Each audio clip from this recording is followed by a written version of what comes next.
is Monday morning. It is November 18th. Thanks so much for joining us here on ARC Rochester. I'm Abby Friedman. And I'm Dan Schrack. We've got a lot to get to this morning right here on ARC Rochester, including the holidays. They are nearing. We're going to be getting some advice for this week's Health in a Handbasket on how to make sure everyone enjoys their festive meal. Yep, and then later we are getting an update on a special fundraising event hosted by the Canandaigua Knights. We'll have the team live in studio with more. Exciting stuff. Before all of that, we want to dive into this morning's show, get into some of the stories that people are talking about this morning, and of course, nowhere to begin except in Buffalo. Yeah, the Buffalo Bills celebrating Victory Monday. Not only that, but the Kansas City Chiefs are no longer undefeated. It feels so good. Yeah. Yes, the Bills' sixth straight win. Yep. 30-21 last night. We love this. Yeah, fantastic game. Buffalo's defense took off early. Taylor Rapp picking off from Patrick Mahomes and setting up for a James Cook 3-yard touchdown run. Pretty incredible to see. I'm just going to say it. For pretty much the entire game, I was standing yelling at my TV with the exception of the third, when I kind of fell asleep on the couch. Okay, well, but no, nobody thing. scored. Nothing happened in the third. So nap away. Cook would again find the end zone in the second quarter. Tyler Bass hit a 33-yard field goal, giving the Bills the lead as they headed into halftime. Abigail slept through the third. So did both teams. In the fourth, though, that's where Josh Allen found Curtis Samuel for his first touchdown as a Buffalo Bill. What do you think that feels like? Probably amazing. I would bet.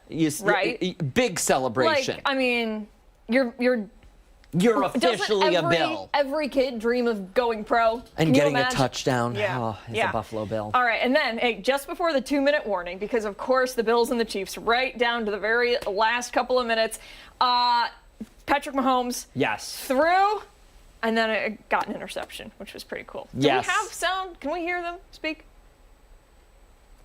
Maybe. I turn around and Josh is fighting off a defensive lineman. Then he's up to the next level and he's making 3 guys miss, scoring a touchdown. As soon as I saw him get past the line of scrimmage, I kind of knew he was scoring. And even though there's a linebacker and 2 DBs right in front of him, I've seen it 100 times from him.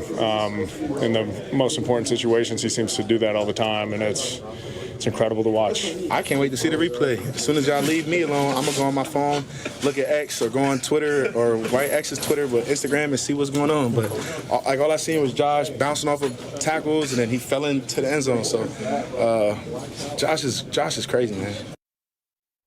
Deion said something else at some point during that interview about how there's still a lot of season left. There's a lot of game left. There's a lot of plays left. We're very excited to be where we are. We're very excited to this win, but pump your brakes, people. Take a listen. It's just a win, you know. It feels good to win, especially against a great team. You know, like any time that we play the Chiefs, we already know what type of time it's going to be. And to get a win, it's beautiful. But like I'm going to say, it's not the Super Bowl.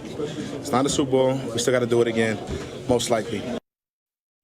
Can we do it again at the Super Bowl? Yeah, I'm confident. That's what I would like. Very, very That confident. is what I want. Fans, weigh in on social media because they're thrilled. They're excited. The Bills, they're doing it. Honestly, I feel like most of America was cheering for the Bills yesterday. I really do. I feel like we're constantly an underdog in Buffalo. Yeah. And we're constantly trying to prove ourselves, and we did it yesterday. Yep. We did it. Tim says, Buffalo Bills Chiefs are no longer undefeated. My favorite team is the one that took them down. Love that. We're celebrating just like those emojis right there. Yes, we are. Hats. Buffalo Believer 24 said, Big Dubs see KC in the playoffs where we'll beat them again. Oh, sorry, KC. That's trash talk, though. We've got Levi Thompson, Buffalo Bills, as a Chiefs fan. Good game. Oh, I don't know if I want to finish reading this. Keep going. Y'all were the better team today and deserved the W. I'm sure we'll see y'all down the road. Good luck the rest of the... Hey, Levi, nice. I appreciate that. Thank you for keeping it cordial and respectful. That's what we like. Yeah, and then we have Rest Up. We'll see you in 2 weeks. Yup. Very cool. Do we have anybody else? No. That's it. That is it. But, I think Deion Dawkins made a very good point. Yes. Let's not get ahead of ourselves. Nope. Still have a lot of football left to play. Absolutely. We have 2 weeks. I say we take a well-deserved break. Yep. We get some rest. We wake up. We pat ourselves on the back and say we did some great work. Now let's get back out there. The job is not done. Yeah, emphasis on the rest. They're heading into the bye week, which is great. And then they are taking on the 49ers. The 49ers. Yeah. At least it's happening in OP. Yeah, that's good. It's happening home at home. advantage, right? Yes. I can't even remember the last 2022. They played them at home? No, I don't know. I feel like that was the last time they played the Niners. Oh, really? I could be wrong. I could be very wrong. Ooh. I'm just trying to remember We're gonna have to get the that. last time my husband and I argued about football. Oh, okay, that's fair. We're going to have to get that Googled, and we will find out that answer, so don't worry.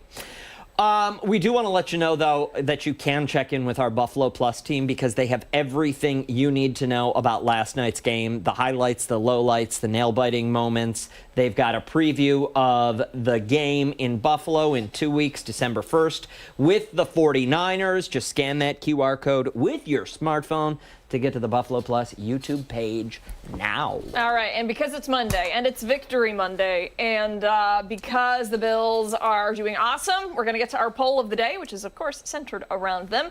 We asked you, how far do you predict the Bills will go this season? Your options, Daniel. The Super Bowl, the AFC champion, a spot in the playoffs. Too many games left. The too many games left, that's very Deion Dawkins. So, listen, I think that is a very safe bet.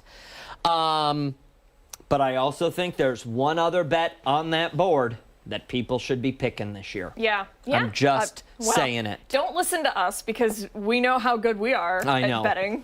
So maybe don't listen to us. But you know what? Here's the thing, and here's what I really like about Deion Dawkins, and I think the rest of the Buffalo Bills as well. They have that motto, humble and hungry. And you can just tell that they truly mean that when they were doing those interviews in the locker room that you got to hear. We have a lot to celebrate tonight, but it's time to rest up. It's time to look ahead. It's time to keep on going. We're not done yet. Is there ever rumor of the team? Do they ever go out after the game? I have no idea. Would anybody ever run into like a handful of them at a bar after the game? I don't know. That's a good question. If you have, we want to know. Yeah.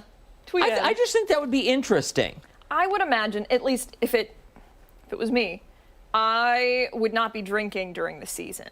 Okay. Because they're athletes. Yeah. They are top-notch peak performance. Their diets and stuff, it's insane. I feel like, Bye week coming off of a win? Maybe. I don't know. Maybe. I don't know. Maybe a celebratory shot?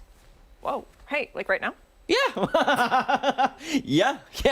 What do you have in the desk drawer? Get to commercial break. Hey.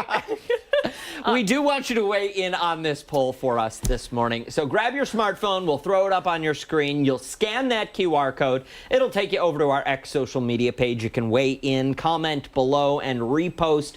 We'll go over the results for you coming up at the end of the 9 o'clock hour. Yeah, and since it is Victory Monday, hopefully we'll be able to have some favorable weather today to go out, maybe have a little parking lot celebration. Ooh, yes. You know how much we like can those. Practice our touchdown dances. Let me see yours.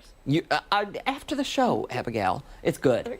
It's good. Very performative. All right, let's check in with meteorologist Marty Snyder with a look at the forecast. Marty, are we going to get rained on if we go dance in the parking lot? It's looking all right. May not look all right if you're dancing, Dan. Fair. Nothing personal. I couldn't do any better. I know someone's doing celebrating because I see a football laying on the floor over here in the studio. So something's been happening here in the studio. I'm calling someone out. I'm not sure who it is. But, we're seeing some clouds hold on for the short term, but we have seen some sun. You look off on the horizon there, you can notice how skies are getting ready to break open a little bit. So we will get back into some more sun. We're starting with temperatures pulling back initially, but we will move forward pretty well as we head forward through the rest of the day. We're in the upper 40s to near 50 now. We'll see temperatures rise back through the 50s, 53 at noon, probably some mid 50s for highs with a lot of sunshine returning. So, overall looking pretty nice to get outside at any point during the day today. All right. I love it. Yeah. I love it. Yeah. Great. I think it's good. Yeah. Yeah, it's looking nice for us. In mild, that's the best part right there. Mid-50s, mid-November. I don't think you can ask for anything more. And you know what? Nobody's going to be able to say that we have bad attitudes about the weather this winter because we're trying Nobody, because if they do have something to say, we've got something to say back. And use the hashtag #ArtGrok. Oh, boy, no. If you've got something bad to say, don't use any hashtag and write the message to yourself. Yep. All right, Marty, thank you very much. Sure. Hey, time right now is 8:10. A lot more to get to this morning here on Arc Rochester. When we come back, we're getting a taste of the holidays. Exciting stuff. Stick around. We're back after this.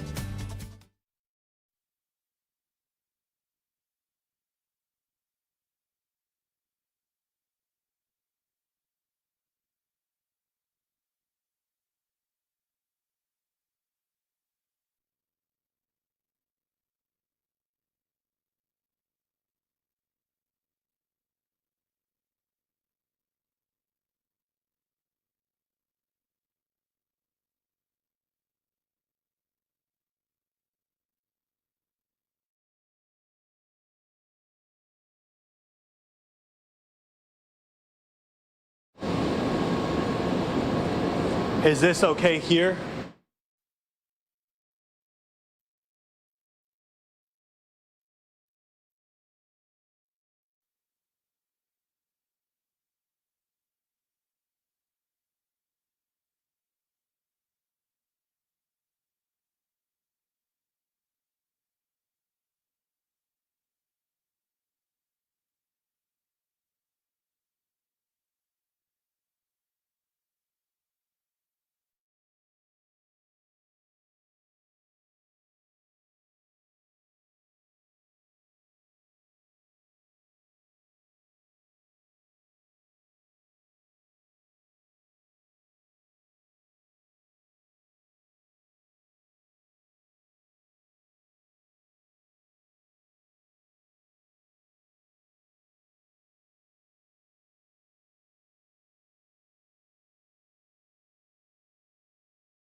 .13 this morning.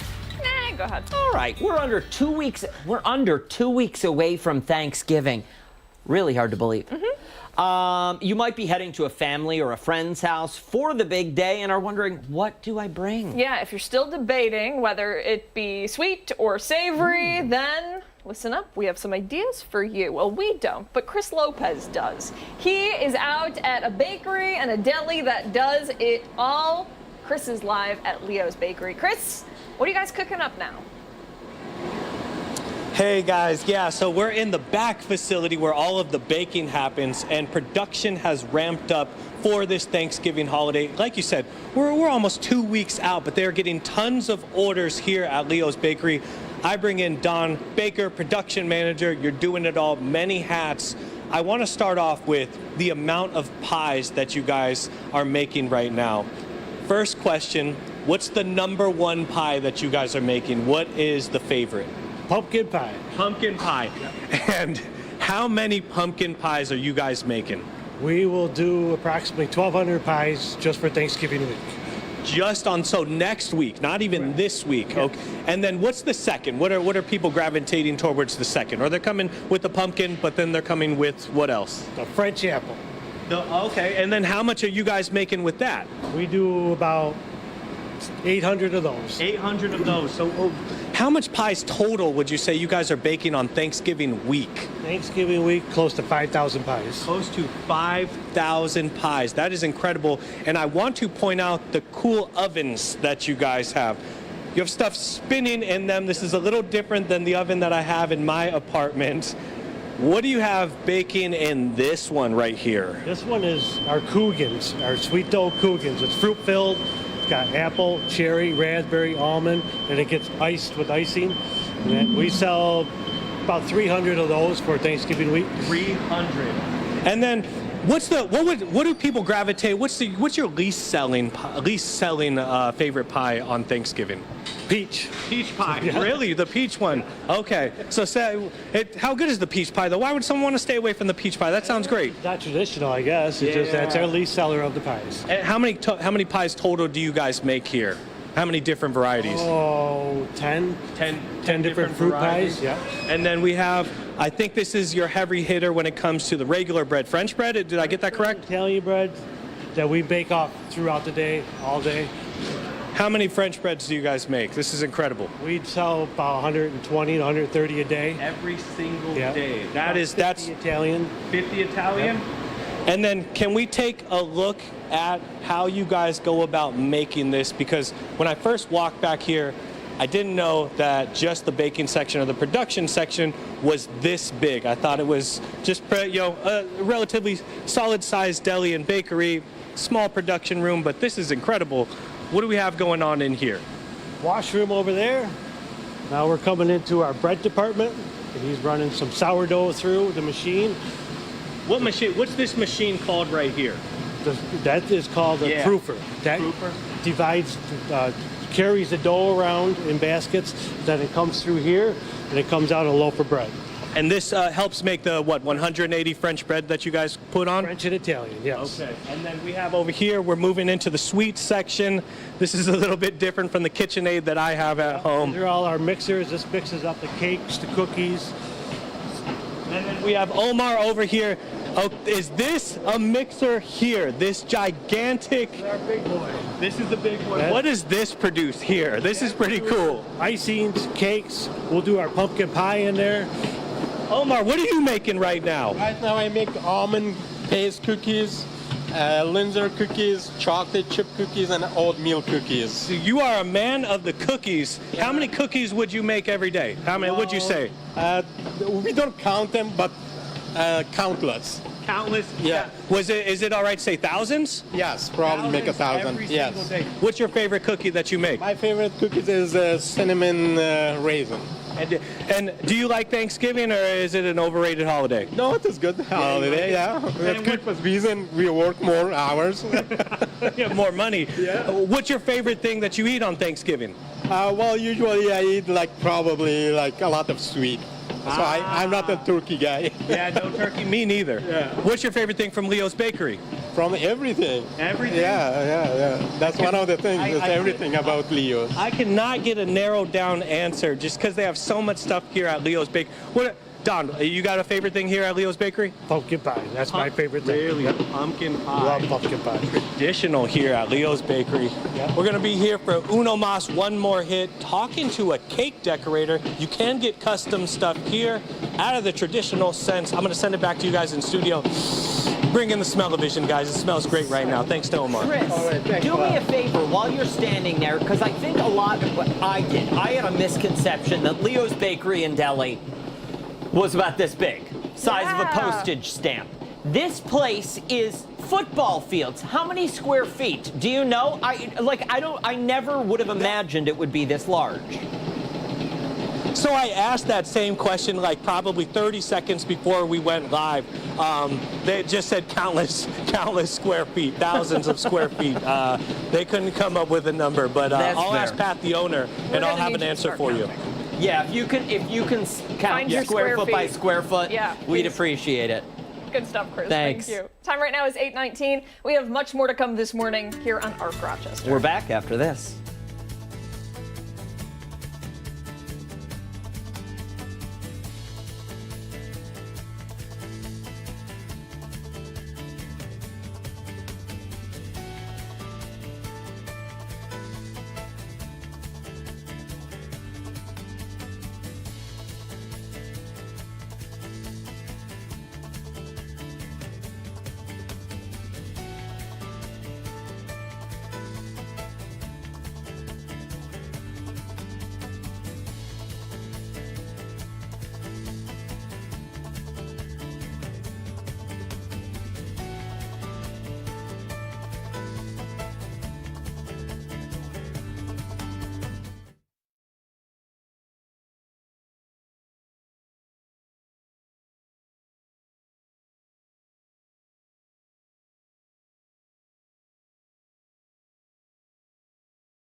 Should I be counting? Yes, 1, 2, please. 3, 4, 5, 6, 7.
To know about them. Yeah, we're going to start right out to a devastating story. We've been following it all morning long. Rochester police investigating an incident at the Pearl Nursing Center on the Upper East Side of the city. Yeah, RPD's Major Crimes Unit says a 70-year-old man shot and killed a 94-year-old woman during a morning visit there yesterday, then turned the gun on himself. The apparent murder-suicide happened around 7:30 yesterday morning at the nursing center on Portland Avenue. Police say the 70-year-old man was visiting his family member, the 94-year-old woman. Now, according to officers, she had only been living at that facility for just a couple of weeks.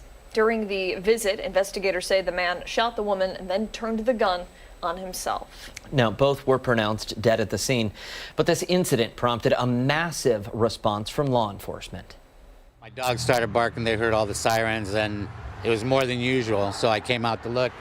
Next thing I know, Portland Avenue was stormed with state troopers, all the police department. I mean, there was probably about 75 cars out here.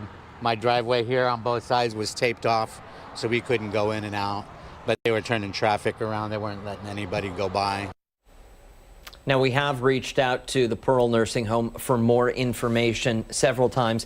We have not yet heard back. This incident is believed to be isolated. Major Crimes Unit is asking anyone with information to contact them or Crime Stoppers at the number you see there, 423-9300, as their investigation continues. Yeah, and we'll keep our eye on this story. We'll bring you developments as they become available. You can always find it on air and on 13web.com. 8:24, stick around. We've got much more to come right here on ARC Rochester. We're back right after this.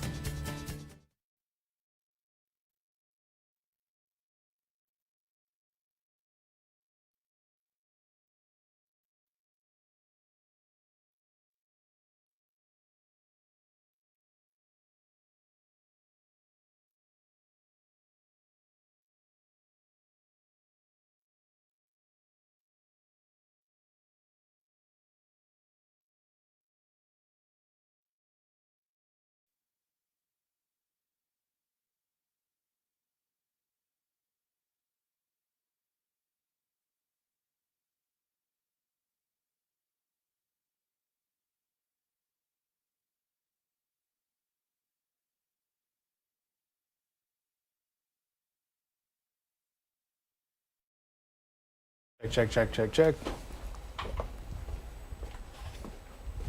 All right, Marty, they got you. Delicious.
8:26, good Monday morning. Thanks so much for waking up with us here on ARC Rochester. I'm Dan Schrack. I'm Abby Fridman. We still have a lot to get to this morning. We do want to get right into our next segment and take a look back into the archives. Oh, see what we did there this morning? We are turning the clocks back 10 years ago to take a look at some intense winter weather we had in 2014. Yeah, take a look at this. See if you remember the snowstorm that walloped western New York. Some areas right here near Buffalo saw snowfall upwards of 5 feet. Really incredible. And we thought we'd sit down with meteorologist Marty Snyder this morning to see if Rochester will be looking like this anytime in the near future. Because as we know, we've not seen our first snow yet. Yeah. And I don't know, I'd like to keep it that way. I don't have my snow fence up yet, so that's the other thing for me. All right. As long as we can hold it off until then. Yeah, that's fair. That's fair.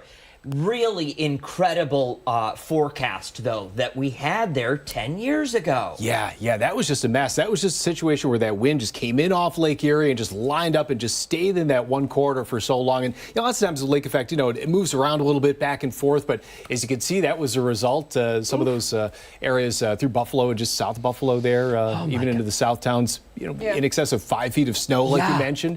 And even we're at the very end of that band, but usually when those bands extend all the way down towards Monroe County, some of the western towns of Monroe County get a little bit more, but a lot of it really gets dropped between Buffalo and us by the time one of those bands tries to work this far east. I mean, you look back and 5+ feet of snow, you think how crippling that is to a community. Yeah. Everything is at a there is no going out to check on, you can't get out. Right. You just can't move through it. It's up over the hoods of cars, things like that. And it's one of those situations where you just don't have anywhere to put the snow after it does fall. You can move it so far, but you run out of room of places to put that stuff. And a lot of the time people don't take into account how heavy the snow gets. I remember we always had to go out and we had to brush the snow off of, we had like a sun porch off of the roof on the sun porch because they didn't want it to collapse or anything like that.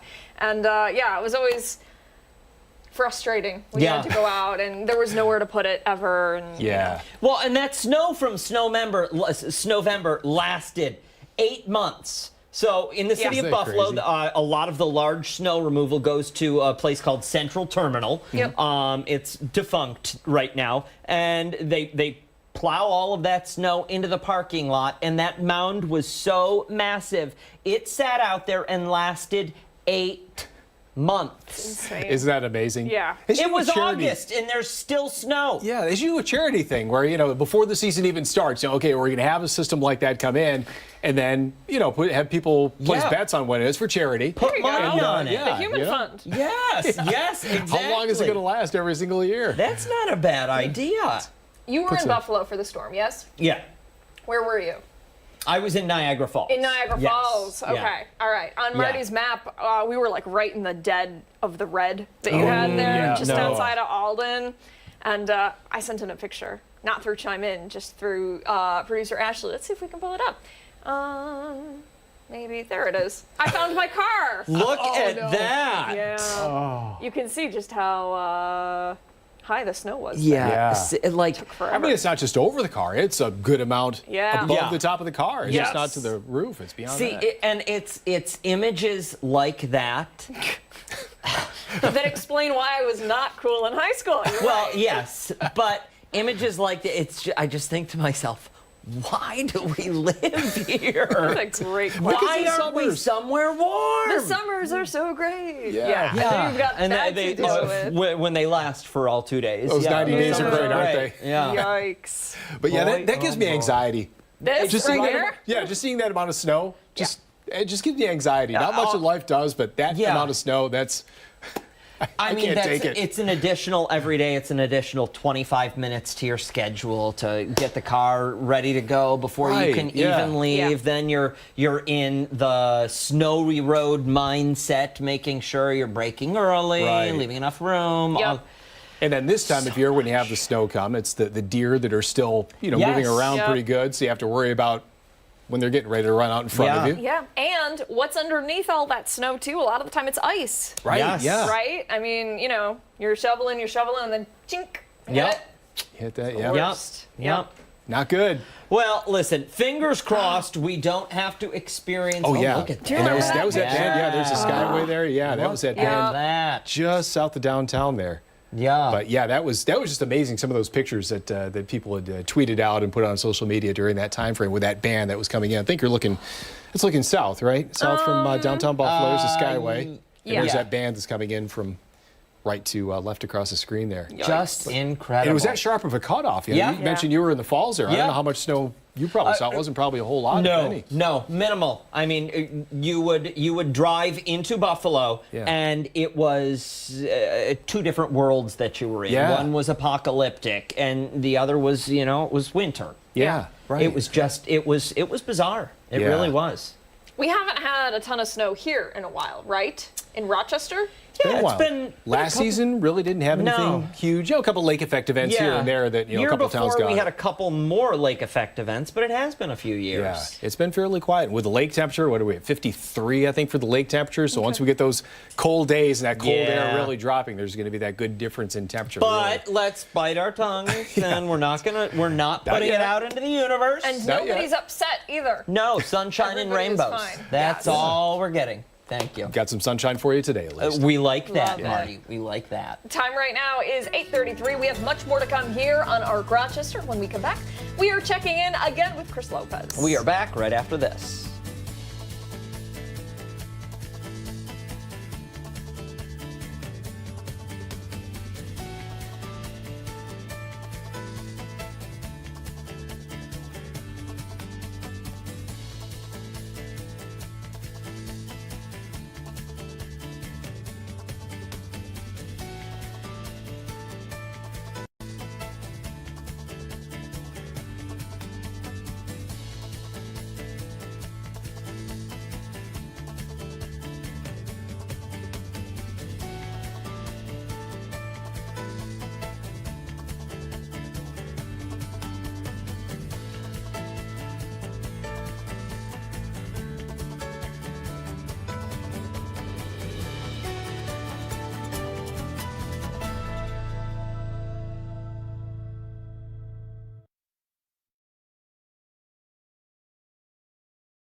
8:36, welcome back. Thanksgiving is just around the corner, and if you're stressing about what you should be bringing to the table, why are you stressing? Yeah, there's a Everything's bakery fine. in East Rochester that carries both savory and sweet choices, and it's going to be perfect for any get-together. Listen, you can talk politics at the table if you bring something from Leo's Bakery in Deli. Chris Lopez is live there this morning. Chris, no fight can't be fixed by a good piece of pumpkin pie, right? Yeah, yeah, Dan, no, yeah, yes, yeah. And to answer your guys' question, you guys asked how big Leo's Bakery was. 45,000 square feet production facility, including the front as well. And they have everything here: cookies, cakes, pies. Also, you can get some stuff custom made by my friend here, Piper, this morning. Cake decorator, what are you working on right now? Right now, I am doing one of our 8-inch decorated cakes, just throwing some roses on there and this nice pink. And then when it comes to this time of season, we're approaching Thanksgiving. Christmas is around the corner. For the custom cakes, I would imagine production for custom things ramps up a tad bit. Yes, definitely custom cakes. We do some custom things that we put out in store, like some of our turkey cupcakes or different pies. We're trying out different designs, but definitely custom cakes. You get a lot more flexibility. You bring in your own photo. We try and copy it. But, Okay. So someone can come in here, bring in a photo, and then you guys copy it, put it on a cupcake or a cake, a pie, you name it? Yeah, absolutely. We only work in buttercream, so any sort of buttercream design, we do our best to replicate. But yeah, we definitely could. Check this out, guys. Look at this one right here. The turkey. How long does it take to make something like this, to create? Designs do take a little bit longer. Again, it depends on which one we're doing. Something like this, we're doing more of them, so more frequently we do them, the quicker we get at them.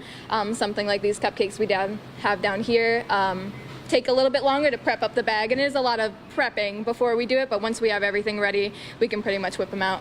What's one of the more intricate designs that you've ever done, or at least been a part of? I'd say when it comes to custom decorated cakes, when we cover an entire cake in flowers, those take a lot of time, get a lot of detail. We can do a lot of different colors. Those come out really beautiful, but they do take a bit of time. And how long have you been decorating cakes? I've been at Leo's for 2.5 years, and decorating that entire time, learning on the job. It's been really great. So you were here for last Thanksgiving. Yes. How was last year's Thanksgiving in regards to the cake decorating and the custom orders? Definitely difficult to keep up with, but we do a really good job planning things out, putting in a little bit more time. But we also help out other departments, like our pie department definitely gets really popular during Thanksgiving. So when we have a little bit more time here, we're going out and helping them and keeping the store stocked. And then at home, you're a cake decorator here. I want to ask, when you're at home, do you kind of parlay that to some of your own creations at home, or do you even create at home? I do a little bit. I think I prefer decorating more than I prefer making. Like we have our frosting, like our buttercream texture down to a T. We're pretty good here. Doing that at home is a lot more complicated. I do enjoy decorating, but it's easier having everything already ready here. And when it comes to Thanksgiving, what are some of the designs that are people tend to gravitate towards? Is it the turkeys? Turkeys are definitely pretty popular. We just started doing these fox moon cookies. Those have been really popular. They're very cute. I think that's a new design. And pies I've been seeing around other bakery as well, as the pies have been really popular. Doing like cherry pies or pumpkin pies. And we were talking cannolis as well. You guys, can you expand upon that? It was a cannoli pie? We do a cannoli pie as well as a cannoli cake. They both use our cannoli parfait and a cannoli filling. Same thing we use for our cannolis in the store.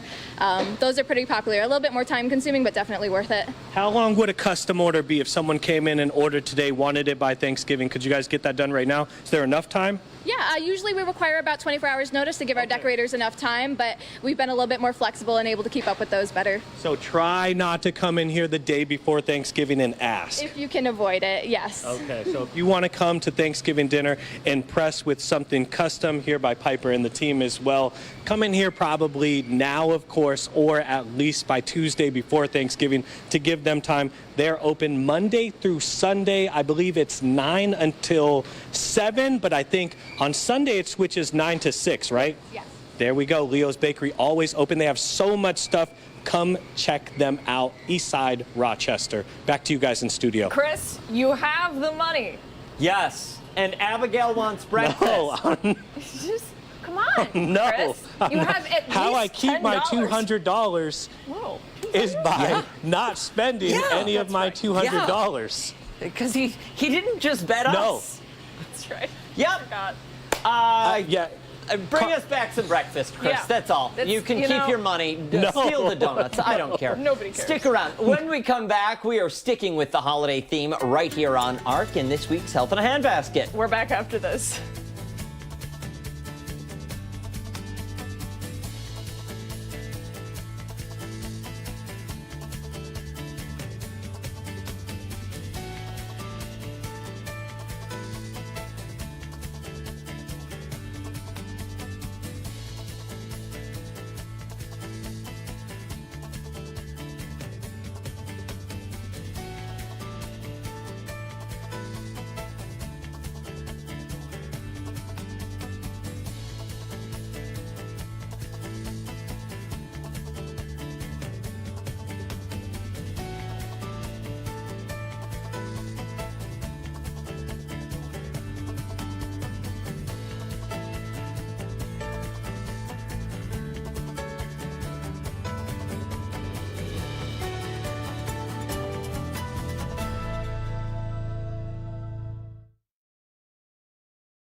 Hey, Alyssa, we're just getting a mic check, please.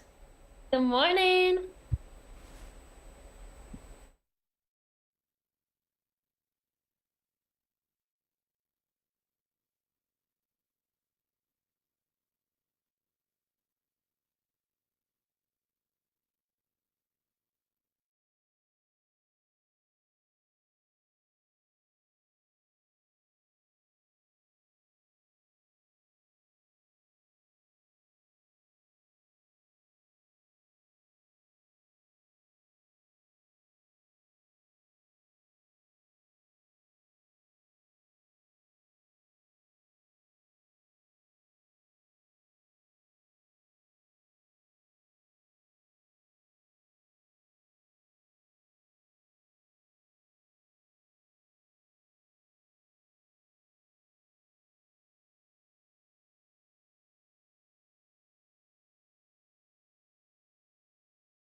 .845, welcome back. Time for this week's edition of Health in a Handbasket this morning on ARC Rochester. And we're continuing to get into the holiday mindset, discussing some ways to enjoy those holiday meals. Yeah, for more on how we can make the most out of our holiday eating experience, we're joined now by registered dietitian nutritionist Alyssa Strassman. Alyssa, nice to virtually see you this morning. Nice to see you both. Let's get right into it, Alyssa. Yeah. You know, I feel like no matter what happens, I'm probably going to enjoy it because I really like to eat, especially around the holidays. But, you know, let's talk about some of the points this morning. Yeah, absolutely. This is something that we've been talking a lot in my office, and sometimes I feel like we're on repeat with some of the things that we share. But if it continues to come up, I figure, why not provide a refresher for people with some tips. So my first, of course, is always before the celebration, practice communication. Communicate with others about eating plans. This may include sharing the structure of the day, or eating times as well as the menu. This is especially important when we think about people who have food allergies or medical conditions. This is especially important so that they have a plan for eating that day. Also, knowing the timing of the meal and menu allows people to better plan their own eating schedule that day as well as their kids. And it's also important as we think about that day and that structure, being able to share that schedule, what that might look like with our kids so that they're prepared as well. Alyssa, let me ask you. So we've got plans on Thanksgiving. I know we have to go to Grandma and Grandpa's house at 1 o'clock, and then 3 hours later we're over at the aunt and uncle's house for a second Thanksgiving dinner. Is it okay to just say, I'm not going to do breakfast and lunch today. I'm going to skip those meals and hold off on dessert the night before because I know I'm going to likely go a little overboard tomorrow?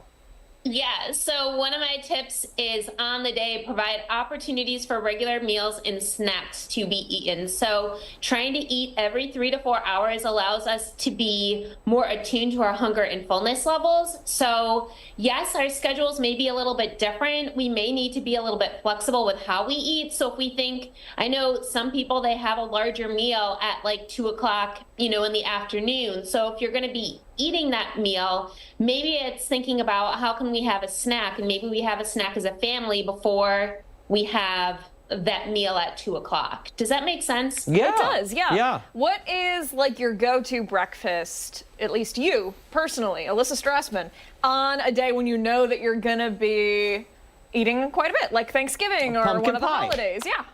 Yep. So similar to what I share with others is just trying to get most of the food groups. My breakfast does not look very different than any other day unless we were eating something special as a family together. But again, just trying to incorporate most of the food groups onto our plate and trying to have a balanced breakfast. If you eat a balanced diet regularly, are you allowed to say Thanksgiving's going to be a cheat day for me? Well, and like Thanksgiving, anything, we want to be attuned to our hunger and fullness levels. We don't want to miss out on the foods that we enjoy. Many of those foods are traditional foods that are nostalgic. They bring us, memories of the past. They help us remind us of our ancestors that came before us. And so we want to be able to enjoy that day as we want to enjoy that day. So just being attuned to our hunger and fullness, practicing mindfulness, and remembering that this is one day out of 365 days in the year. We can still practice healthy lifestyles throughout the year. And Alyssa, we're running low on time here, but I have to note, for the kids, let's say everything on the Thanksgiving table is gross. We don't like the green stuff. Yep. Why is it covered in that sauce? We do not like the smell of whatever that is. What's your recommendation for parents who might find themselves in that situation? Yeah, so again, knowing what is going to be on the menu ahead of time can be helpful, and just kind of preparing, having that discussion with our kids so that they know, but also trying to ensure that there's at least 1 or 2 items that we know someone will eat will be helpful. And then allowing them, whatever it is that they decide to pick for themselves, that's what they pick for themselves at that meal. And then we can role model ourselves how we pick and choose different foods, how we put foods on our plate, and this is an opportunity to share and role model how all foods can fit into a healthy eating style. So what I'm getting out of this, Alyssa, is for the kids, it's Thanksgiving, throw your hands in the air and let's start with dessert.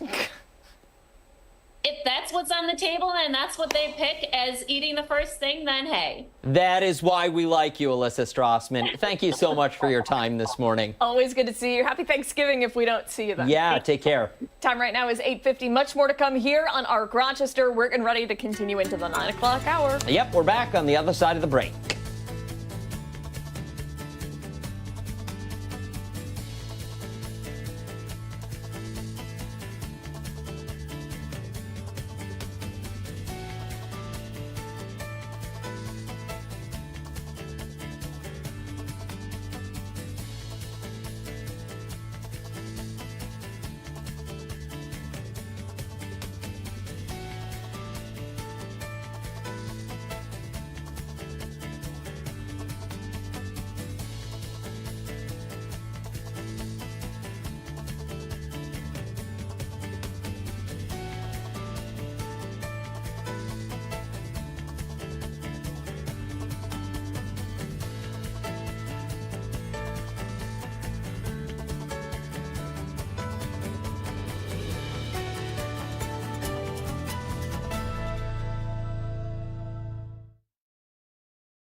Is it for me?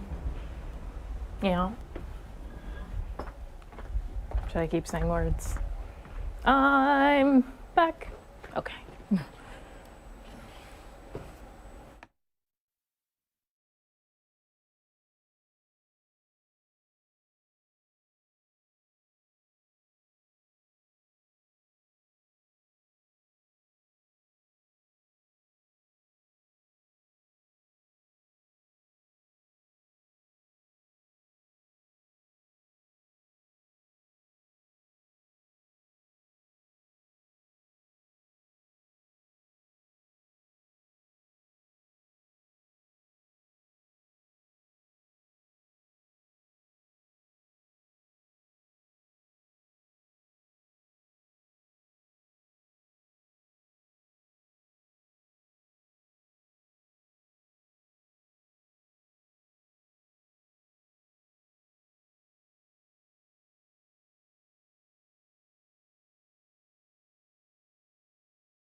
Good Monday morning. I'm Stephanie Joseph. Thank you so much for tuning in. Here's your ARC Rochester news break.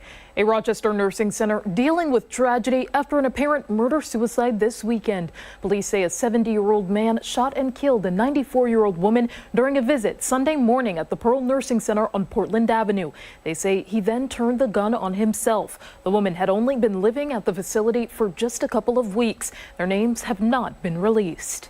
Meantime, Rochester police are still looking for suspects after a stolen Kia crashed into a home on the city's west side. Police say the driver was trying to turn onto Olean Street just before 4 o'clock when they crashed into a home on Coretta Scott Crossing. No one inside the home was hurt. Officers say they fled the scene by getting into another car that was waiting in the area. Anyone with information should call 911. And you may want to check your fridge before packing your lunch today for recalled carrots. Grimway Farm says bagged organic baby and whole carrots sold under a number of name brands, including Wegmans, Trader Joe's, Whole Foods, and Target, could be connected to an E. coli outbreak. One person has died and dozens were sickened in 18 states. Grimway Farm says the recalled carrots are likely no longer sold in stores, but may still be in people's homes. Happening tomorrow, the last of 5 area Walgreens slated to close in our region will shutter. On Tuesday, the Lake Avenue location will close its doors for good. The pharmacy giant cited financial reasons for the closures. Rochester Mayor Malik Evans has said he is trying to find other pharmacies to fill the void left by Walgreens. And now to a developing story in the Empire State. On Saturday, the Clean Slate Act took effect a year after it was signed into law by Governor Kathy Hochul. The law will seal certain criminal records after a required waiting period, provided the person maintains a clean record. Sex offenders and anyone with Class A felony, such as murder, are not eligible. Supporters believe it has the potential to reduce rates of reincarceration. Right now, 2.3 million New Yorkers experience barriers to things like jobs, housing, and education long after they've already completed their sentences. In New York State, it is actually illegal to discriminate against someone with a criminal record. They are considered a protected class under our human rights law. When the bill was signed into law last year, Republican Assemblyman Steve Hawley called the law a free pass for criminals, saying in part, quote, "Public safety is not something we can afford to mess around with. We need to return to a system where we respect the rule of law and hold criminals accountable for their actions." Now, for those looking to learn more about the Clean Slate Act, there is an informational session today at the Rochester Central Library on South Avenue. It runs from 11 this morning to 2. And happening today, RG&E is helping to keep down energy costs. Today, the utility company will give away 300 energy efficiency kits, including a power strip, door sweep, and energy efficient light bulbs and a shower head. The giveaway is happening now until 5 or until supplies last at neighborhood service centers on North Goodman Street, Genesee Street, Dewey Avenue, and Norton Street. Now, for all of these stories and any updates, be sure to visit 13wham.com. Stick around. ARC Rochester is back right after this.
o'clock on this Monday morning. It is November 18th. Thanks for joining us here on ARC Rochester. I'm Abby Ferdman. And I'm Dan Schreck. We still have a lot more to come right here on ARC Rochester. But we're going to dive right back into this morning's show and talk about the celebration. It is a Victory Monday, people. Oh, yeah. Kansas City Chiefs no longer undefeated. Bills winning their 6th straight game last night. That final score, 30-21. What a game it was. For more on last night's game, some of the big takeaways, we are joined by the one, the only Mike Catalana. Good morning.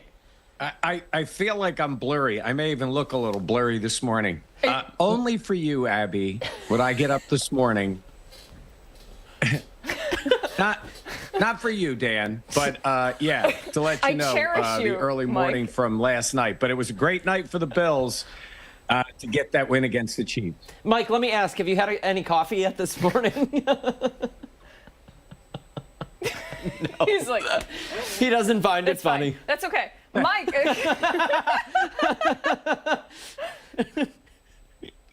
Okay, so let's talk about the game. Can you hear us? I hear you fine. Go ahead. Okay, great. So let's talk about the game. Let's get to your big takeaways because Dan and I have been yapping all morning, and what do we know? Pretty much nothing. It was a good game. Fantastic game. And when you think about what you saw out there, when I say we've seen it before, I mean the Bills have beaten the Chiefs before. I think this one was a little bit different, though, because the Chiefs were undefeated. It was actually in Orchard Park, too.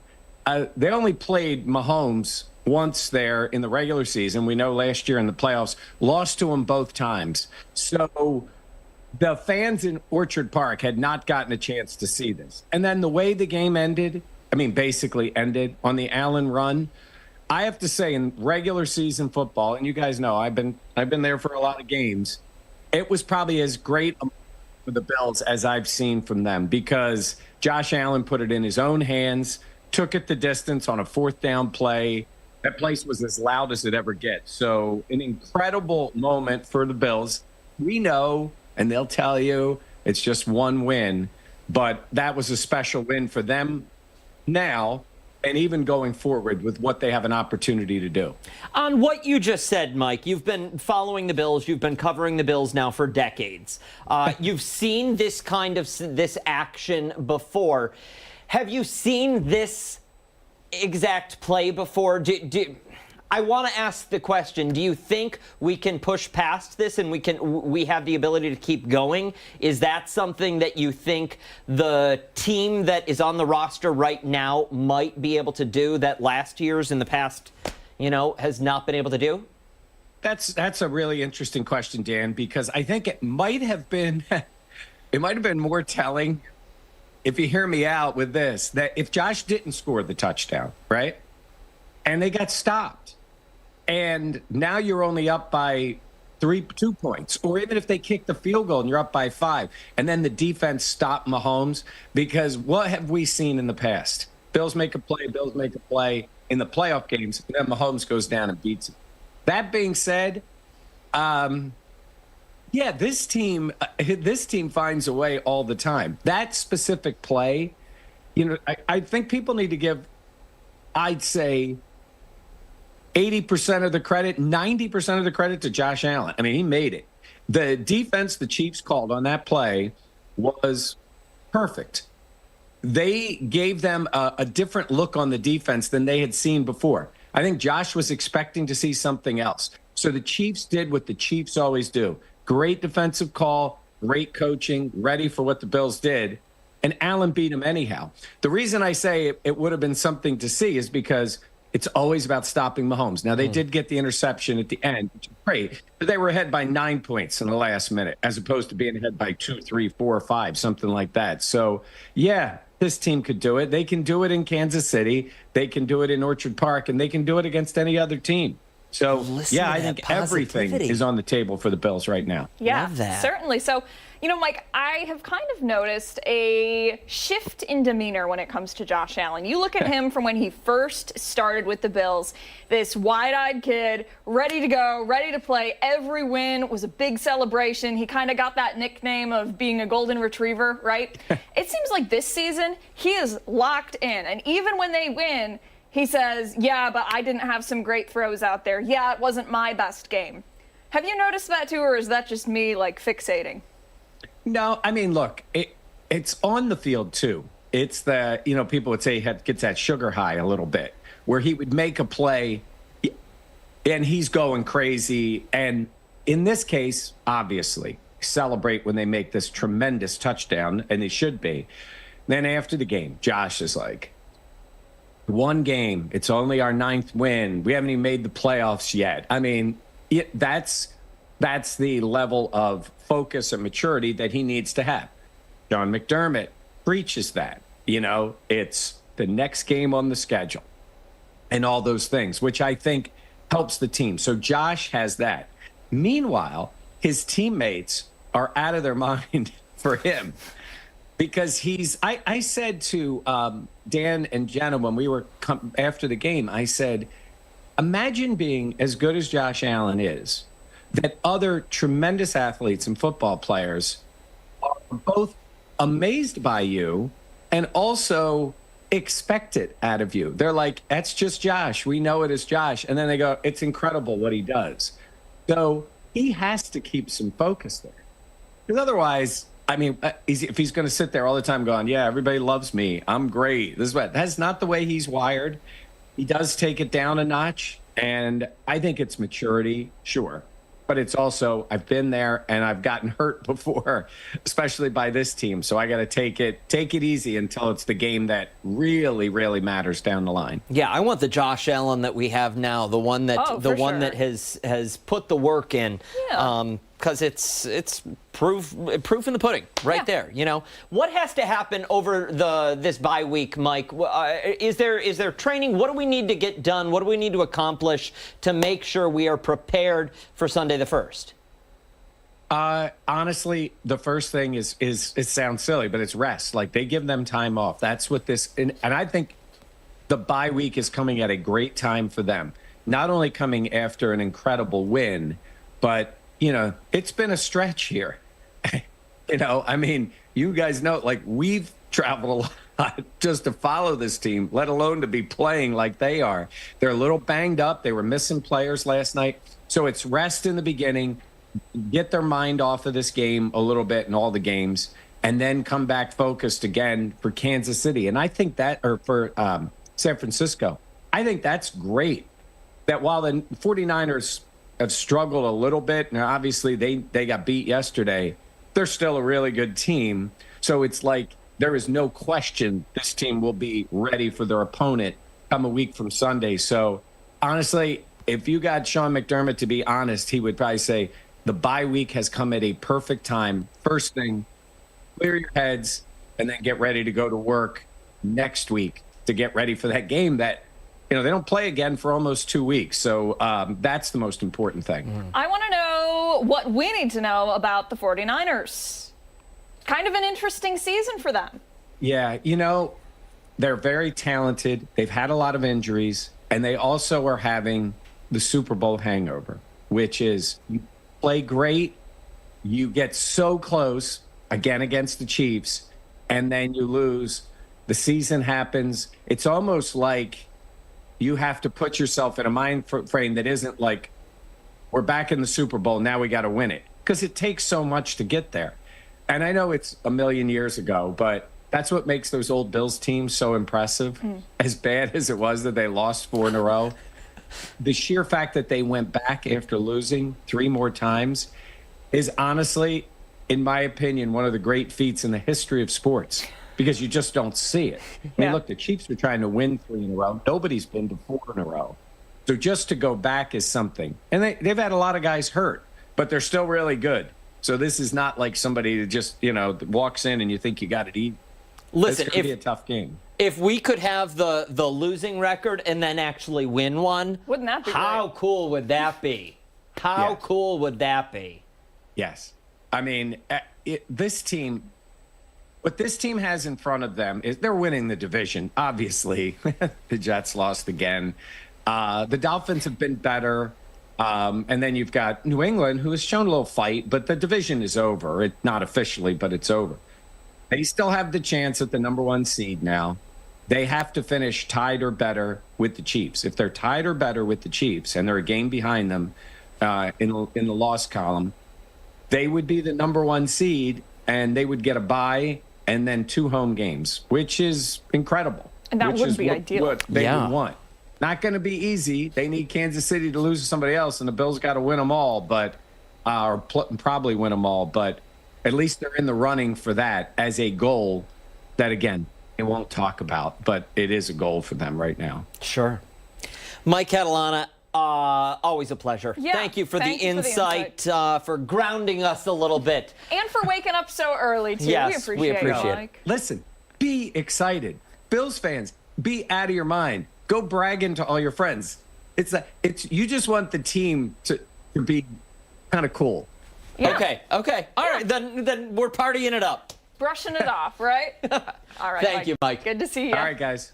Time right now is 9:11. Stick around. We've got a lot more to come on Arc Rochester. We're back after this.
Gotcha. Dan, real quick. Yes.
(9:14). Welcome back. We're talking about health this morning, and it is National Diabetes Month to raise awareness about preventing and managing diabetes. Yeah, last month we got to know Jane Jambroni, a certified diabetes nurse educator who joined us to talk about her book on the subject given the month, and we thought it was a good opportunity to talk more with her this morning. Thank you so much for waking up and coming back in. We appreciate it. Thank you very much. I appreciate it as well. Last time you were in, we introduced the Rochester region to your book, Take Charge. For someone who might have missed that segment, segment. Can you give us a brief overview? Sure. My book is specifically for type 2 diabetes, and it helps a person manage their diabetes. It gives tips. What's interesting about my book, opposed to a lot of other diabetes books, is that I'm a life coach, and I have a coach approach to have people ask questions on how they can find out what's best for them. What was it like writing this book? Did you specifically implement that part into the book because of the life coach correlation? I did, and what I find is it's the questions we ask ourselves that is very impactful. And it really helps somebody say, what is important to me? How can I manage this? And I have a pre and a post assessment to find out before what your life was with diabetes and after reading the book. Can you give us an idea, just one or two of the questions from both sides? From before reading and then after? Sure. I'll say, for example, a lot of people, especially with type 2 diabetes, would like to lose weight. So the assessment would be, how much weight are you? And then at the end, the assessment, it says, how much weight are you now? Oh. Got it. Or how did you exercise? How many days a week did you exercise before the book? And then at the end of the book, how many days So this helps did you exercise? Visibly track those changes. Yes. You can see the progress that you're making. Wow. Yes, That's Dan, incredible. thanks. Do you mind if I flip No, that? please. Thank you very much. Please, absolutely. Talk to us again about the inspiration behind the book. What was the turning point where you said, okay, I'm putting pen to paper, I'm putting these thoughts together, and I'm going to publish this. I want this to be a resource for people. It was when I'm a nurse care manager at Rochester Regional Health for diabetes in the endocrinology office. And I had this one lady come to me and she was crying and she said, Jane, this is so difficult. Would you please help me? And I did manage to help her get her overall blood sugar level from very high to manageable. And I was like, wow, and I received feedback from a lot of my patients who said, Jane, you really helped me. And that's what I thought, okay, let me broaden this and offer it to more people. I love the tips in here. I think that they're great, and I think that they could apply to anybody, maybe not just somebody with diabetes. I like this part right here, enjoy food without guilt. Often, more times than I can count, my clients will say, I cheated this weekend. Have you ever said this to yourself? Something that may help you is the 80-20 principle, which is something that I know about, but can you explain what that is? Sure. As we all know, it's fun to have treats. Potato chips, ice cream, so on and so forth. And in our mind, we're thinking, oh, I shouldn't be eating that. Well, of course, we want to have those things. So the 80-20 principle is 80% of the time, eat your fruits, your vegetables, nuts, unprocessed foods. And then 10 to 20% of the time, eat those other foods that may be what you would be, what everyone would consider not so good. The enjoyment factor. I do like that it's not, you're not doing anything bad. You're not cheating in any way. Yes, Dan. You're eating like a normal person would want to eat. You're craving ice cream because our bodies crave sugar sometimes. That's just how it works. Yes. And that's great you brought that up, because what I say to people, when you do choose to have that snack, do not feel guilty about it. It really takes away from the enjoyment of eating the snack. It does. For somebody watching at home who's thinking, all right, I've got to get my hands on a copy of the book, Jane, how do they do that? Thank you. Right now, it is available on Amazon, and I do have a link on my website as well. Very good. And let me ask, are you working on any other books? Good question. Yes, I am. I am in the consideration stages of another book. Okay. Can you tell us what our same topic? Well, what I want to do is take one of the topics, for example, weight release or nutrition or physical activity, and expand that. Very good. Okay. Kind of a detailed analysis, a detailed breakdown. You said that. I like it. Great. Jane, thank you so much for your time this morning. Pleasure speaking with you again. Thank you. And Thank we'll you put so your much. website on our website so you at home can check it out over on foxrochester.com. You can get your hands on one of these books, too. Don't go anywhere. We've got a lot more to come right here on ARC Rochester. We're back after this.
Mic check. Okay. 1, 2.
Rochester. So let's get right into some national stories we are following today. Yeah, we're going to start out with some news that broke early this morning. Spirit Airlines officially filing for Chapter 11 bankruptcy. Yeah, that low-cost airline, which does offer flights from Rochester, has taken several measures to recently to cut costs, but they've not been able to renegotiate $1.1 billion in debts that's due next year.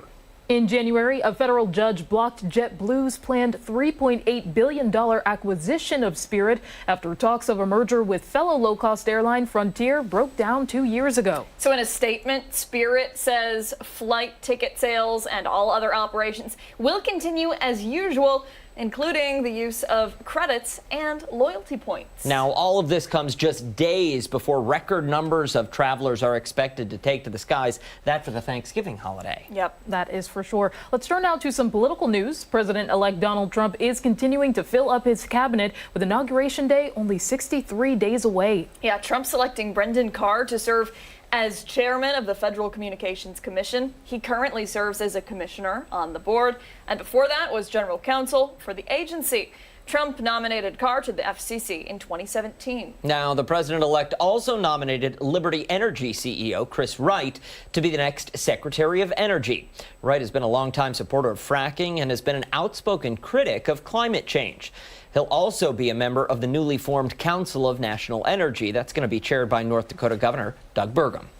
So far, Trump has named at least 22 members to his administration, including Fox News host Pete Hegseth as Defense Secretary, Lee Zeldin as the administrator of the Environmental Protection Agency, Susie Wiles as Chief of Staff, and John Ratcliffe as the CIA Director. Trump also naming Elon Musk and Vivek Ramaswamy to lead the new Department of Government Efficiency, Representative Mike Waltz as National Security Advisor, and Governor Kristi Noem as Secretary of Homeland Security. Trump also nominating Representatives Elise Stefanik as the UN Ambassador, Senator Marco Rubio as Secretary of State, and Thomas Homan as the border czar. Now, we'll, of course, continue to follow this and bring you any updates on those selections online and on air. Stick around. We have much more to get to here on ARC Rochester. We're back after this.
Good Monday morning. Thanks so much for waking up with us here on ARC Rochester. What are you laughing at, Turkey I just Head? see the picture of me and Oh, okay. That's fair. That's fair. Jeremy Biernat here. Yeah, which can only mean one thing.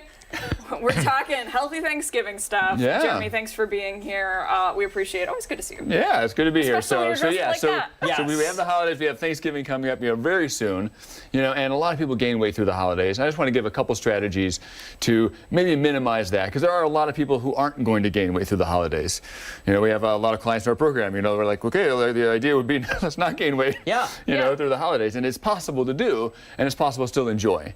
And so I have 6 little strategies here that we'll try to run through. So the first one is strategic gluttony. All right, and I think part of holidays should include gluttony. Okay. I really feel like if somebody just said like, Jeremy, you don't get to enjoy Thanksgiving, I'd be like, listen, just one day. I'm pretty sure gluttony is one of the 7 deadly sins, though. Here, Jeremy. I suppose, but then strategic is all right. All right. Fair. Constant every day, maybe not so good. And so really, that's really the big thing is it doesn't like it's okay if you have a couple of slices of pie, on a day, but if you're having a slice of pie every day, along with a bunch of extra things, that's where it starts to become a problem. So through the holidays, you go, okay, if I have this big day, maybe the couple days afterwards can be a little bit lighter. Oftentimes, you kind of are okay with that a little bit too, because you're like, I felt a little bit too stuffed for that day. I kind of feel like I just want to eat like a salad or just something light because I feel residuals from that. And so sometimes so go with that. Go with that. Yes. Go. I already have leftovers. Thank you. No more. I already have leftovers stored on my body. Yes. Yes. Yeah. So be strategic with that instead of every day going after. Go like, here, what are my particular days? And it actually takes advantage of the hormone called leptin, and helps us with fat burning. Yeah. So it's good that way too. So. Well, and it's a holiday season. It's an extended period of time. It doesn't. It's not. Free reign. It's like a month and a half or something. If you go crazy the whole time, you're in trouble. Absolutely. Yeah. So another one is metabolic boosters. So people are really busy. The schedule's kind of tight, so you're like maybe getting your whole workout in isn't as easy to do. But there's some great evidence that doing short little duration exercise boosts the metabolism for a little while after each one.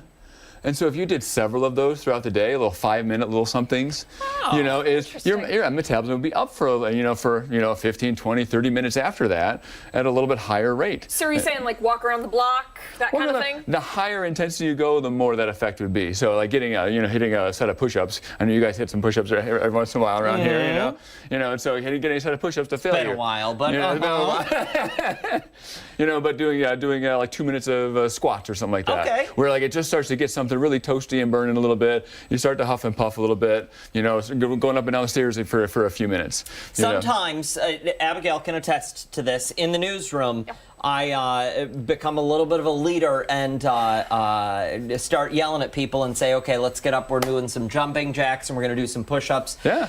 Just because I'm tired and I drag them through. Oh, sometimes it wakes you up a little bit too. Yeah. So now, but you can almost kind of see, like if you did that, you did 5 minutes of that, you could tell like you're like warmer afterwards. Like if you were feeling cold, 100%. you're warmer afterwards. That warmer is your metabolism working more. Yeah. So if that lasts for a little while, you're like, that's good news. So another one is social activity. And that's it's doing stuff with others. So you're hosting a lot in the holidays. People are over, and a lot of times you're just after the meal, everybody just sits around, and like there's a lot of people who are like in their heads being like, I feel like I should get up and do something. Mm-hmm. But they just need somebody to say, hey, let's go for a walk. Yeah. Let's go just go check out the shops downtown. Somebody just needs to initiate that. Or let's help clean up the kitchen before we go for that walk. Yeah, that too. Do some dishwashing and things like that as well. I wasn't pointing at you. You were pointing at me. That was unintentional. Yeah. I got it. Jeremy, we're running low on time here. Last couple. So create a calorie vacuum. Resistance training burns the sugar up in the muscles. Now you have a place to put the new sugar. Boom. All right. So doing some of that regularly. Fillers, some protein, some vegetables fill up the space more, and you can't fill it up as many other things. So you have taste of deliciousness with a lot of the good stuff. And then the last one is commitment. Having something that you're really going to go after. So whether it's you make a bet with somebody that you're not going to gain through the holidays, or you sign up for like a program like ours or something like that where you commit to doing something. You're like, I'm going to show up because I paid for it, type of thing. Helps you to do that. So if you're committed to not losing or to not gaining, weight through the holidays, you'll probably do it. And listen, sometimes it's just that extra push, that little shove that people need to get that jump start, and then they're golden. Absolutely. So Absolutely. we all just got to cross that line. Yeah, for sure. Jeremy, thank you so much. What's the website if people want to learn more? Talltrainer.com. Great place to go. Lots of free stuff that we got available there. Awesome. Jeremy, thanks for being here. We'll post that for you on foxrochester.com. We didn't have to do any push-ups, which is pretty fantastic. You want to wrap it up, though? We should do it. Okay, we'll wrap it up with push-ups. Stick around. You guys a lot more to come right here on ARC Rochester. We're back after this.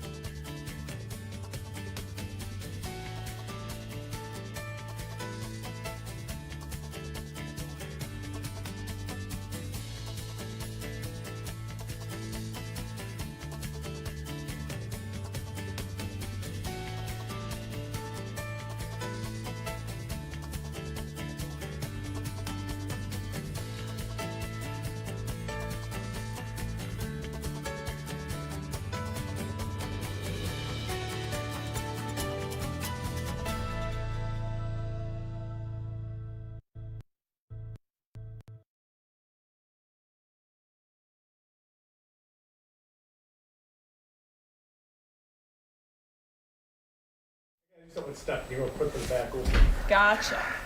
Very good. I'm just mic check. Mic check 1 2 3. Mic check 1 2.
.937, welcome back. All right, if you were here with us this past Friday, you may have heard us discuss the Mike Tyson versus Jake Paul fight.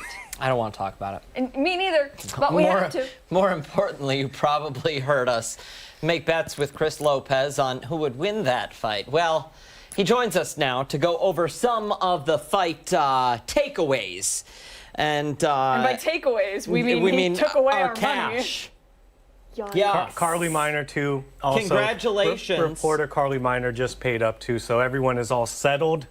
$200 in my bank account total. And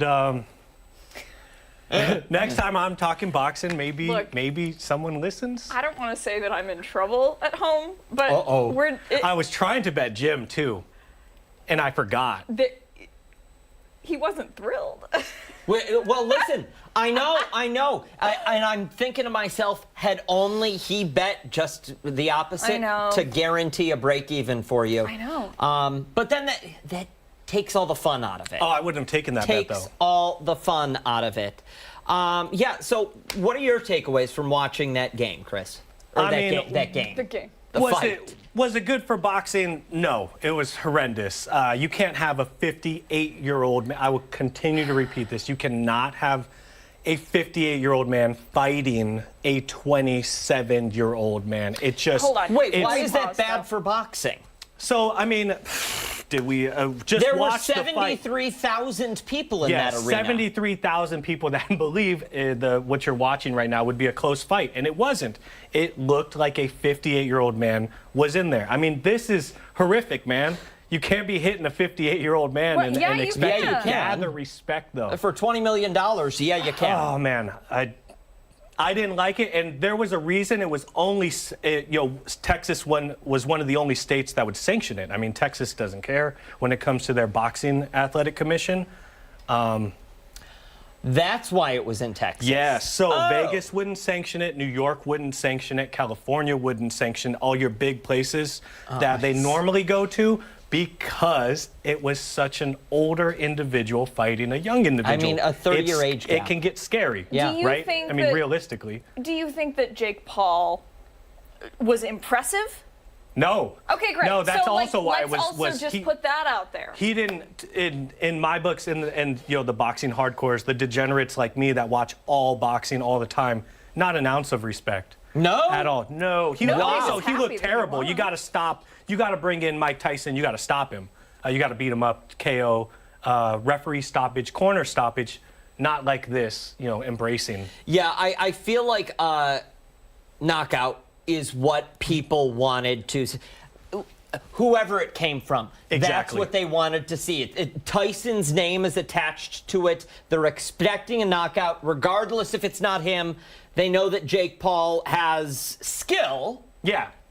Because, I mean, I watched the training documentary that they put together before the fight. Spent 2 hours of my life, I'll never get back. And then the fight. Ooh, that was a big chunk of time. Yeah.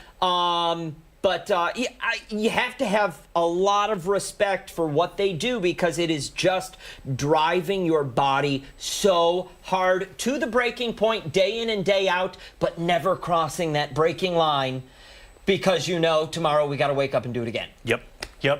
And that's where the Trend Bologna sandwiches come in. And I believe Mike as well as Jake was on Trend Bologna sandwiches. Performance enhancers. Okay. Oh, man, Mike looked incredible at 58, but a little too incredible at 58, if you know what I mean. I don't know. There was a one shot that I think Netflix dropped the ball on.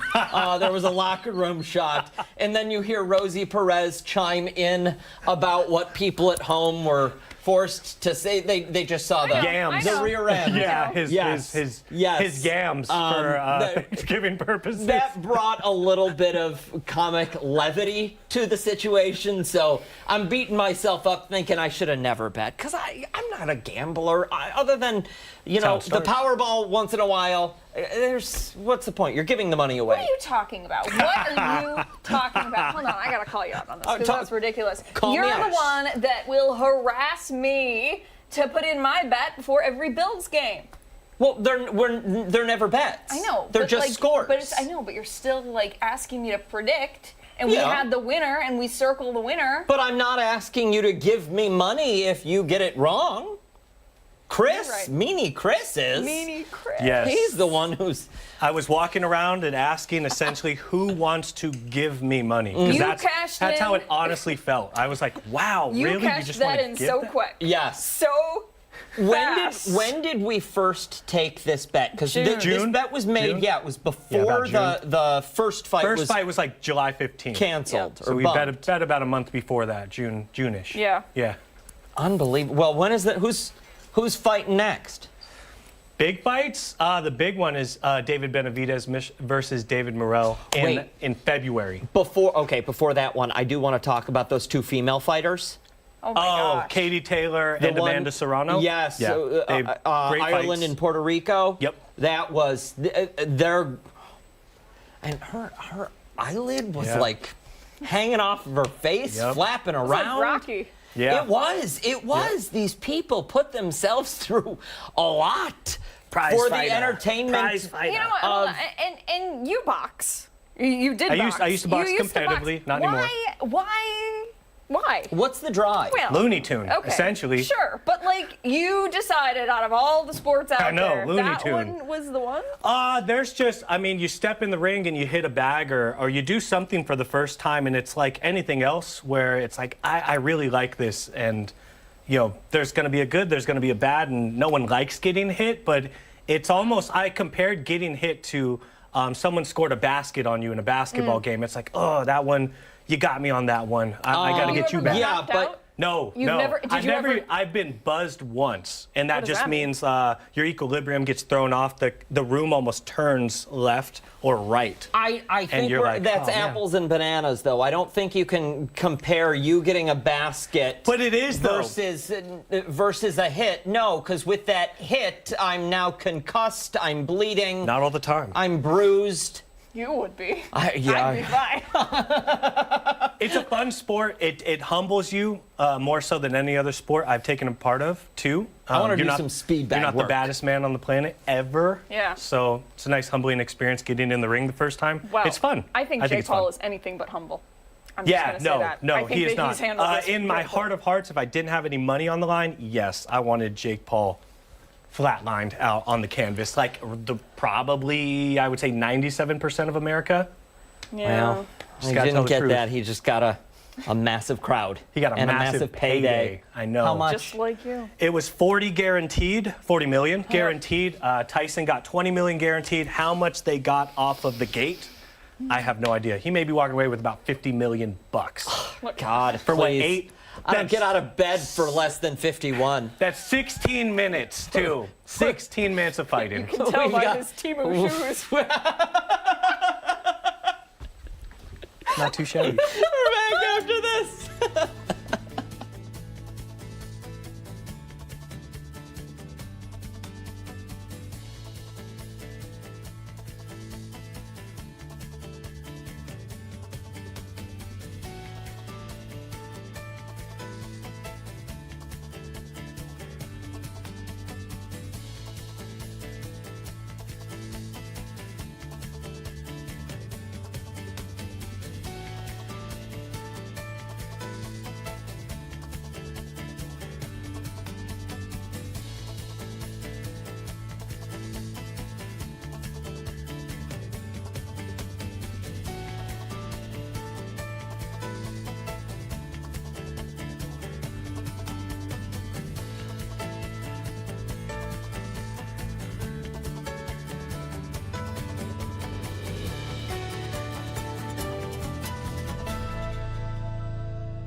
You might have seen on Friday we talked about the Amherst and the Hockey Fights Cancer Night.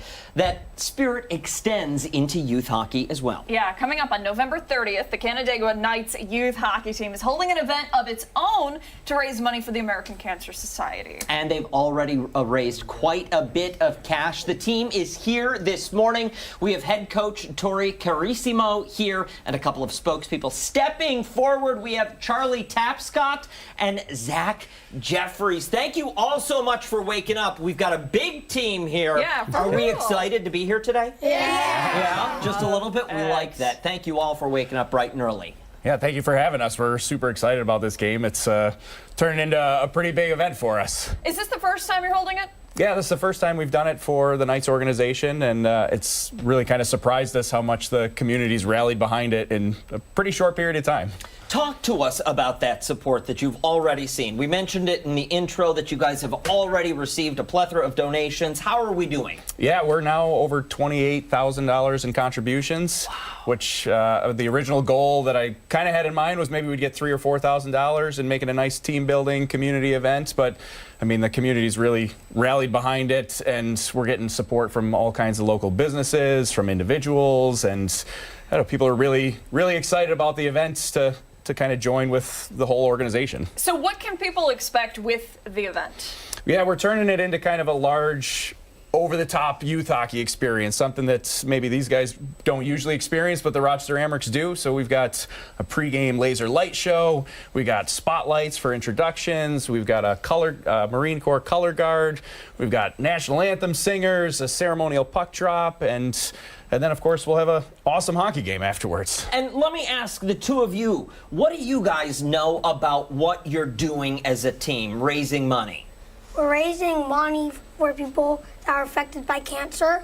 Like, personally, I have a few people in my family that have died from cancer, and it was a horrible loss at the time. I've had 3 loved ones, and it was just super sad to, like, let them go, like them dying. Well, thank you for sharing that. And I would love for other people to fight it back so they don't lose any people like I had to. That is such a touching story. You've got to feel good to see all of your teammates and everybody coming together. It's got to make you feel good inside, right? Mm-hmm. What's going through your mind when you see those donations rolling in? It's like super nice knowing that the community is there for us and our team to donate money. And for your neighbors, the ones that the donations go to support where it lands. Think of all of that incredible work. How do you feel about this? I feel that it was a great idea to start this idea, and on the 30th it's going to be really fun. There's going to be a lot of people there. There's going to be ceremonies, and it's just going to be a fun day. And Coach, you must be pretty proud of these young athletes. You know, tell us about it. Yeah, absolutely. I mean, I've had the idea to do something like this before, but you know, you really need a great team. You need great players that are willing to be part of this kind of cause. You need great families that are going to help put something like this together. And we really have a great crew. Everybody's been helping out with this, so it's made my job really easy and exciting for this. Now, I know not everybody here has microphones, but I want everybody to be able to say their name and age so people at home get to know who you are, get to know the team that they're supporting. Is that all right? Yeah, so you gotta yell really loud. You gotta say it really loud when we point to you. Go for it, Abigail. Let's start with you. My name is Adelina, and I'm 9 years old. Yes. Love it, Adelina. You, nice sir. To meet you. I'm Drew, and I'm 9 years old, too. Drew. How about you? My name's Ethan, and I'm 10. Ethan, great to meet you. Old. I'm Jesse, and I'm 10 years old. Jesse, I love it. Right in the back. I'm Gus, and I'm 10 years old. Gus. And you have the hockey hair too, my friend. Quite the flow. How about you? I'm Owen, and I'm 8 years old. Owen, nice. Can we start in the back row there? I'm Leo, and I'm 10 years old. Leo? I'm Levi, and I'm 9 years old. I'm Lucas, and I'm 10 years old. And fellas, we know your names, but you can say them again. We want to know how old you are. I'm Charlie, and I'm 10 years old. I'm Zachary Jeffers, and I'm 9 years old. How does it feel for all of you to know that you're doing such good work, that you're helping so many people, and they never need to know that you guys are the ones that stepped up and helped them? Isn't that kind of cool? Mm-hmm. Yeah, you're like silent superheroes, right? Yeah, that's exactly what it is. Super cool. I love it. All right, so for somebody watching at home who either wants to go to the game or wants to get involved, wants to help donate, Coach, how can they do that? Yeah, so they can go to ckhockey.org. There's a ton of information about the event up there. The game's going to be on November 30th at 3:30 in the afternoon. We still got room to bring in business sponsors or donations for the event. And then at the event, we've got all kinds of raffles, Sabres tickets, Amherst tickets, and merchandise that we'll have at the game, and it should be a really cool event on the 30th. It sounds like a really awesome. cool event. And we will post all of this information and much more on our website, foxrochester.com, after the show this morning. As we head to break, can we get a Go Knights? Go Knights! Yes. We're back after this.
Time for our final thoughts this Monday. People, thanks so much for sticking with us as we made our way through this kind of crazy and hectic morning. It Very certainly busy has here. been, but you know what? That's good. Busy is good, and you know what else is good? We're celebrating Victory Monday. Last night's Buffalo Bills win against the Kansas City Chiefs.